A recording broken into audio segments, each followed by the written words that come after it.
নমস্কাৰ, এই মুহূৰ্তত লৈ আহিছোঁ অসমবাসীৰ বাবে কেইবাটাও গুৰুত্বপূৰ্ণ খবৰ। আজি হ'ল 15 ফেব্ৰুৱাৰী। অসমৰ লগত ভাৰতৰ বিভিন্ন প্ৰান্তৰ পৰা কেইবাটাও গুৰুত্বপূৰ্ণ খবৰ যুগুত কৰা হৈছে।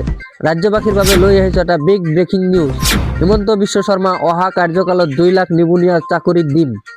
চৰকাৰী চাকৰি নিযুক্তি লৈ খানাপাৰাত ডাঙৰ ঘোষণা কৰিলে মুখ্যমন্ত্ৰী হিমন্ত বিশ্ব শৰ্মাই।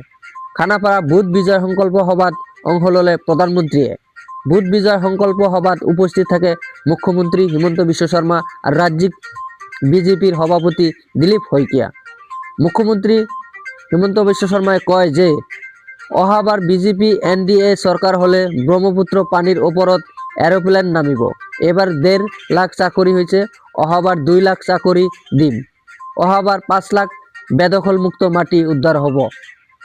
অসমত বুথ পৰ্যায়ৰ কাৰ্যালয়ত সাক্ষাৎ পোৱাটো মোৰ সৌভাগ্য, প্ৰধানমন্ত্ৰী নৰেন্দ্ৰ মোদীয়ে কয়। খানাপাৰাত ভাৰতীয় জনতা পাৰ্টি অসম প্ৰদেশৰ উদ্যোগত আয়োজিত বুথ বিজয় সংকল্প সভাত অংশগ্ৰহণ কৰে প্ৰধানমন্ত্ৰীগৰাকীয়ে।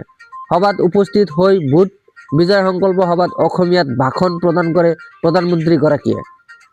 বিশিষ্ট সাহিত্যক তৰুণ বৰা আমাৰ মাজত নাই।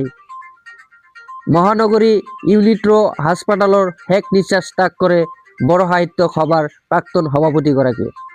চিৰাং আৰু ভাৰতৰ ভূটান সীমান্তত আৰক্ষীৰ সফলতাৰ অভিযান।